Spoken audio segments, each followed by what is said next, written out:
হয়, এই মুহূৰ্তত মই উপস্থিত আছো গোলাঘাট জিলাৰ অসম বীজ নিগমৰ অধীনৰ ফলঙনি বীজ পামত আৰু শেহতীয়াকৈ বিধানসভাৰ মজিয়াত খুমটাৰী বিধায়ক মৃণাল শইকীয়া ডাঙৰীয়াই কিয়নো এই বীজ পামখন দীৰ্ঘদিন ধৰি পৰিত্যক্ত অৱস্থাত আছে, ইয়াৰ মাটিকালি কিমান আৰু ইয়াত কেনেধৰণৰ ব্যৱস্থা গ্ৰহণ কৰিছে সেইসমূহ প্ৰশ্ন সুধিছিল কৃষিমন্ত্ৰী অতুল বৰাক। আৰু কৃষিমন্ত্ৰী অতুল বৰাই প্ৰত্যুত্তৰত এইসমূহৰ উত্তৰ দিবলৈ যাওঁতেই পোহৰলৈ আহিছে এক ভয়ংকৰ তথ্য, যাৰ বাবে এতিয়া স্থানীয় বিভিন্ন দল সংগঠন তথা স্থানীয় ৰাইজৰ মাজত প্ৰতিক্ৰিয়াৰ সৃষ্টি হৈছে। কাৰণ এই বীজ পামখনৰ যি 35.5 হেক্টৰৰ ভূমিৰ যি এইখন ফলঙনি বীজ পাম, এই বীজ পামখনৰ 10 হেক্টৰ কৃষিভূমি ইতিমধ্যেই দুটাকৈ বহিৰাগত প্ৰতিষ্ঠানক পাম অইলৰ খেতি কৰিবৰ বাবে প্ৰদান কৰিছে বুলি এক তথ্য পোহৰলৈ আহিছে। তাৰ পিছতেই আচলতে সমগ্ৰ গোলাঘাট জিলাক এক প্ৰতিক্ৰিয়াৰ সৃষ্টি হৈছে। মই কেমেৰা সতীৰ্থক প্ৰথমে সেই বীজ পামখনৰ পৰিৱেশ দেখুৱাবলৈ কাম কিদৰে দীৰ্ঘদিন ধৰি পৰিত্যক্ত অৱস্থাত পৰি ৰৈছে এই বীজ পামখন। মাজে সময়ে দুই এটা খেতি কৰি ৰাইজৰ চকুত আচলতে ধূলি দিবলৈ চেষ্টা কৰে যদিও কৃষি বিভাগে কিন্তু এই বীজ পামখনৰ উন্নয়নৰ ক্ষেত্ৰত বা বীজ পামখনৰ যি আচলতে গুণাগুণ, সেই গুণাগুণৰ ক্ষেত্ৰত আচলতে কোনো ধৰণৰ ব্যৱস্থা গ্ৰহণ কৰা নাই, যাৰ বাবে গৰু চৰণীয়া পথাৰলৈ পৰ্যবেক্ষিত হৈছে। আৰু অতি গোপনে যিহেতু বিধায়ক মৃণাল শইকীয়া ডাঙৰীয়াই প্ৰশ্ন সোধাৰ পিছতে আচলতে সমগ্ৰ ঘটনাটো ৰাইজৰ মাজলৈ পোহৰলৈ আহিছে তথা বিধায়কগৰাকীয়ে নিজেই সেই বীজ পামখনৰ বিষয়ে ছ'চিয়েল মিডিয়াত আচলতে তথ্য সহকাৰে প্ৰকাশ কৰিছে। আৰু তাৰ পিছতে দেখা পোৱা গৈছে সমগ্ৰ অঞ্চলটোত যিসমূহ দল সংগঠন আছিলে তথা গোলাঘাট জিলাত এক প্ৰতিক্ৰিয়াৰ সৃষ্টি হৈছে। মোৰ লগত এই মুহূৰ্তত এই বীজ পামখনতে বহুকেইটা দল সংগঠনৰ লোক তথা স্থানীয় লোক আছে। মই পোনে পোনে তেওঁলোকৰ পৰা জানিব বিচাৰিম। এক ভয়ংকৰ তথ্য পোহৰলৈ আহিছে, ফলঙনিৰ বীজ পাম দীৰ্ঘদিনে পৰিত্যক্ত অৱস্থাত পৰি থকাৰ কাৰণ এতিয়া পোহৰলৈ আহিছে বুলি ক'ব লাগিব। বিধায়ক মৃণাল শইকীয়াই প্ৰশ্ন তুলিলে বিধানসভাৰ মজিয়াত যে বীজ পামখন কিয় পৰিত্যক্ত অৱস্থাত আছে, আৰু সেই প্ৰশ্নৰ উত্তৰ দিবলৈ যাওঁতে এক ভয়ংকৰ তথ্য পোহৰলৈ আহিছে। পাম অইলৰ খেতি কৰিবৰ বাবে দুটাকৈ বহিৰাগত কোম্পানীক ইতিমধ্যে 10 হেক্টৰ ভূমি প্ৰদান কৰিছে বুলি এক তথ্য পোহৰলৈ আহিছে। কি ক'ব? চাওক, প্ৰথমতেই এই আমাৰ গৃহ জিলাতে থকা আমাৰ কৃষিমন্ত্ৰী অতুল বৰাক আমি ধিক্কাৰ জনাইছোঁ যে আমাৰ বৃহত্তৰ ফলঙনিবাসী ৰাইজক, মৰঙী অঞ্চলৰ ৰাইজক অৱগত নকৰাকৈ গোলাঘাট জিলাৰ একমাত্ৰ আমাৰ এই ফলঙনি বীজ ফাৰ্মখন প্ৰায় 10 হেক্টৰ ভূমি পতঞ্জলি আৰু এটা ব্যক্তিগত কোম্পানীক ইতিমধ্যে তেওঁলোকে গতাই দিলে। এই তথ্য আমাৰ স্থানীয় ৰাইজে গমেই নাপায়, গোপনে গতাই দিয়া হ'ল। এই যোৱাকালি অসম বিধানসভাত মৃণাল শইকীয়াৰ প্ৰশ্নোত্তৰত কৃষিমন্ত্ৰী অতুল বৰাই উত্তৰ দিলে যে তেওঁ ইতিমধ্যে 10 হেক্টৰ ভূমি পাম অইলৰ নাৰ্চাৰী আৰু খেতি কৰিবৰ কাৰণে তেওঁলোকে ইতিমধ্যে এই দুটা কোম্পানী, মই পুনৰ নামকেইটা কৈ দিছোঁ আপোনালোক, পতঞ্জলি ফুডছ লিমিটেড আৰু এটা ASC লিমিটেড, দুইটা ব্যক্তিগত কোম্পানী। আমি প্ৰথমতে এইটোৱে কথা ক'ব বিচাৰিছোঁ যে স্থানীয় ৰাইজক অৱগত নকৰাকৈ এইদৰে আমাৰ কৃষকৰ মাটি, ৰাইজৰ মাটি এইদৰে বহিৰাগত কোম্পানীক কেতিয়াও গতাই দি দিয়াৰ সিদ্ধান্ত আমাৰ স্থানীয় ৰাইজে, কোনো দল সংগঠনে আমি মানি নলওঁ। এক দ্বিতীয় কথাটো হ'ল, এতিয়া মেইন কথাটো হৈ গ'ল যে পাম অইলৰ নাৰ্চাৰী আৰু খেতি, এটা আমাৰ এইটো গোটেই আমাৰ জলবায়ু, আমাৰ জৈৱ বৈচিত্ৰ্য আৰু আমাৰ খেতিৰ মাটিৰ উৰ্বৰা শক্তি সম্পূৰ্ণ ধ্বংস কৰি দিব পৰা এটা ভয়ানক খেতি, সাংঘাতিক ধৰণে। সেই খেতি হোৱাৰ লগে লগে ইয়াৰ বৃহত্তৰ এটা এলেকালৈকে কোনো ধৰণৰ অন্য খেতি আৰু কেতিয়াও নহয়। কাৰণ এজোপা পৰিণত পাম অইলে দৈনিক প্ৰায় 300 লিটাৰ পৰ্যন্ত ভূগৰ্ভস্থৰ পৰা পানী তেওঁলোকে শোষণ কৰে, লগতে এই গোটেই গছজোপাই আমাৰ বায়ুমণ্ডলত কাৰ্বন ডাই অক্সাইডৰ পৰিমাণো বৃদ্ধি কৰে।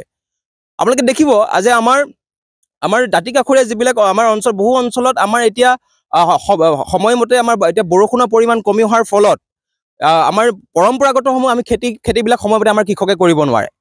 তাৰোপৰি আমাৰ বহু অঞ্চল খৰাংপীড়িত অঞ্চলে পৰ্যবেক্ষিত হৈ পৰিছে। ইয়াৰ তেনে ভূতৰ ওপৰত দানৱ প্ৰাৰী যদি এই বহিৰাগত কোম্পানীৰ দ্বাৰা আমাৰ খেতিয়কৰ মাটিখিনি, আমাৰ কৃষিভূমিখিনি যদি এইদৰে পাম অইলৰ দৰে ভয়ানক খেতিৰ বাবে, নাৰ্চাৰীৰ বাবে, খেতিৰ বাবে তেওঁলোকে গতাই দিয়ে, এই কথা কেতিয়াও গ্ৰহণযোগ্য হ'ব নোৱাৰে। এয়া সম্পূৰ্ণ আচলতে আমাৰ জনসাধাৰণ বিৰোধী সিদ্ধান্ত গ্ৰহণ কৰিছে। এই সিদ্ধান্ত কোনোপধ্যে আমাৰ স্থানীয় ৰাইজে মানি নলয়। গতিকে আমি এইটোৱে আমাৰ স্থানীয় ৰাইজক আমি আহ্বান জনাব বিচাৰিছোঁ, আপোনালোকে ইয়াৰ বিৰুদ্ধে সকলোৱে ওলাই আহক। কাৰণ আমাৰ ফলঙনিখন আমাৰ সকলোৱে চাহ খেতিৰ সৈতে আমাৰ জড়িত, আমাৰ কৃষকসকল, ধান খেতিৰ সৈতে জড়িত কৃষকসকল। কাইলৈ যদি এই বৃহত্তৰ এলেকাত যদি আমাৰ পাম অইলৰ দৰে ভয়াৱহ খেতিটো, যিটো খেতি আমাৰ মাটি শেষ কৰি পেলাব, আমাৰ জৈৱ বৈচিত্ৰ্য শেষ কৰি পেলাব, জলবায়ু শেষ কৰি পেলাব, গতিকে এই ভয়াৱহ খেতিটো যাতে কেতিয়াও সময় হ'বলৈ নিদিওঁ। আৰু বহিৰাগত যিটো পতঞ্জলি আৰু ASC নামৰ যিটো দুটা ব্যক্তিগত কোম্পানীৰ পৰা যাতে মাটিখিনি আমি পুনৰ উদ্ধাৰ কৰি পুনৰ ফলঙনি বীজ পামৰ নামত যাতে আমি কৰিব পাৰোঁ, এই কথা আমি আহ্বান কৰিছোঁ। আৰু ইয়াত কোনো ৰাজনীতিৰ কথা নাই, দিয়া সকলোৱে আহি মুঠতে আমাৰ ৰাইজৰ মাটিখিনি উদ্ধাৰ কৰিব লাগে, এইটো আমি অনুৰোধ কৰিছোঁ। হয়, নিশ্চয়কৈ ধন্যবাদ। দুটাকৈ আচলতে প্ৰতিষ্ঠান, পতঞ্জলি ফুডছ লিমিটেড আৰু ASC নামৰ এটা প্ৰতিষ্ঠানক আচলতে নাৰ্চাৰী আৰু পাম অইলৰ খেতিৰ বাবে ইতিমধ্যে 10 হেক্টৰ কৃষিভূমি প্ৰদান কৰিছে বুলি জানিব পৰা গৈছে। স্থানীয় লোক আছে, মই স্থানীয় লোকৰ পৰা জানিব বিচাৰিম। দীৰ্ঘদিন ধৰি দেখা পোৱা গৈছে বীজ ফাৰ্মখন পৰিত্যক্ত অৱস্থাতে পৰি ৰয়। কৃষি বিভাগে আচলতে 2-এটা খেতি কৰি চমক সৃষ্টি কৰিব বিচাৰে যদি তাতো বিফল হয়। কিন্তু গোপনে আচলতে ইয়াৰ মাটি, ইয়াৰ বীজ ফাৰ্মৰ 10 হেক্টৰকৈ ভূমি ইতিমধ্যে পতঞ্জলি ফুডছ লিমিটেড আৰু ASC নামৰ দুটাকৈ প্ৰতিষ্ঠানক প্ৰদান কৰিছে, তাকো পাম অইল খেতিৰ বাবে। কি ক'ব? হয়, প্ৰথমতে মই এটা কথা কওঁ যে এই বীজ পামখনৰ এই অৱস্থাটোক লৈ পেলাই আজি বহুত দিনৰ পৰা আমি ফলঙনিবাসী ৰাইজ উদ্বিগ্ন হৈ আছিলোঁ। আৰু কি হৈ আছে, কি হ'ব, এই বিষয়ে আমি একো জনা নাছিলোঁ। কিন্তু এইবাৰ আমাৰ খুমটাই সমষ্টিৰ বিধায়ক মৃণাল শইকীয়াদেৱে এই গোটেই বিষয়টো বিধানসভাত প্ৰশ্নৰ যোগেদি মন্ত্ৰীৰ পৰা, অতুল বৰাদেৱৰ পৰা এক উত্তৰ উলিয়াই দিলে যে এই বীজ পামখন ইতিমধ্যে এটা অংশ পতঞ্জলিক গতাই দিয়া হৈছে।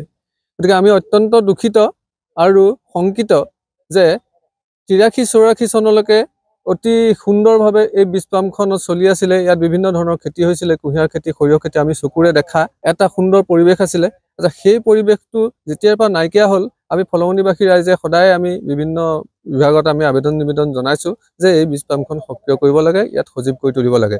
আমি প্ৰথমতে সন্মানীয় বিধায়ক মৃণাল শইকীয়া ডাঙৰীয়াক আমি ধন্যবাদ জনাইছোঁ এইটো কাৰণেই যে কেইবা বছৰ ধৰি এই ফলঙনি বীজ পামখনৰ শ বিঘা মাটি পৰিত্যক্ত অৱস্থাত পৰি থকা আমাৰ পৰিলক্ষিত হৈছিল। আৰু সেই মাটিখিনি স্থানীয় লোক তথা স্থানীয় খেতিয়ক কৃষকৰ অজ্ঞাতে বহিৰাগত কোম্পানীক, দুটাকৈ বহিৰাগত কোম্পানীক গতাই দিয়া কাৰ্যক আমি অনুসূচিত জাতি ছাত্ৰ সন্থা গোলাঘাট জিলা সমিতি তীব্ৰভাৱে গৰিহণা দিছোঁ। আৰু সেই কোম্পানীকেইটাক গতাই দিয়া হৈছে ইয়াত তৈল পাম খেতি, নাৰ্চাৰী তথা খেতি কৰিবৰ বাবে। যিটো পাম খেতি অসমৰ বাহিৰৰ ৰাজ্যকেইখনে খেতি কৰাৰ পিছত যিটো খেতি নকৰা এটা ব্যৱস্থা গ্ৰহণ কৰিবলগীয়া হৈছে, সেই তেনেকুৱা এটা পৰিস্থিতিটো অসমৰ এই মৰঙী মৌজাৰ ফলঙনিত সেই তৈল পাম খেতি কৰাৰ যিটো ব্যৱস্থা গ্ৰহণ কৰিছে, আমি তীব্ৰভাৱে গৰিহণা দিছোঁ। আৰু স্থানীয় লোকসকলো ওলাই আহিছে আৰু এই সমগ্ৰ বিষয়টো কিন্তু প্ৰতিবাদ হ'ব। আৰু এই আমি কৃষি বিভাগ তথা অতুল বৰা ডাঙৰীয়াক আমি দাবী জনাইছোঁ যে ইয়াত থকা শ বিঘা মাটিত স্থানীয় কৃষক তথা স্থানীয় খেতিয়কসকলৰ সুবিধা হোৱাকৈ আঁচনি প্ৰস্তুত কৰি ইয়াত ব্যৱস্থা গ্ৰহণ কৰক, নতুবা স্থানীয় লোক তথা স্থানীয় ৰাইজ ওলাই আহিব, প্ৰতিবাদমুখী হ'ব। আৰু আমি শেষত আমি গোলাঘাট জিলা অনুসূচিত জাতি ছাত্ৰ সন্থাই ইয়াত আন্দোলনৰ এটা কাৰ্যসূচী ল'বলৈ বাধ্য হ'ম। হয়, নিশ্চয়কৈ আচলতে কৃষিমন্ত্ৰীজনৰ গৃহ জিলাতে থকা এখন বীজ ফাৰ্ম, আৰু এই বীজ ফাৰ্মখনত যিহেতু 35.5 হেক্টৰ ভূমি আছে আৰু তাৰে 10 হেক্টৰ কৃষিভূমি ইতিমধ্যে পতঞ্জলি ফুডছ লিমিটেড আৰু ASC নামৰ দুটাকৈ প্ৰতিষ্ঠানক তৈল পাম খেতিৰ বাবে আচলতে প্ৰদান কৰিছে, নাৰ্চাৰী কৰিবৰ বাবে প্ৰদান কৰিছে। আৰু তাৰ পিছতেই দেখা পোৱা গৈছে যেতিয়া সমগ্ৰ ঘটনা মৃণাল শইকীয়া ডাঙৰীয়াৰ যোগেদি যেতিয়া পোহৰলৈ আহিলে, আৰু তাৰ পিছতেই দেখা পোৱা গৈছে সমগ্ৰ অঞ্চলটোত প্ৰতিক্ৰিয়াৰ সৃষ্টি হৈছে।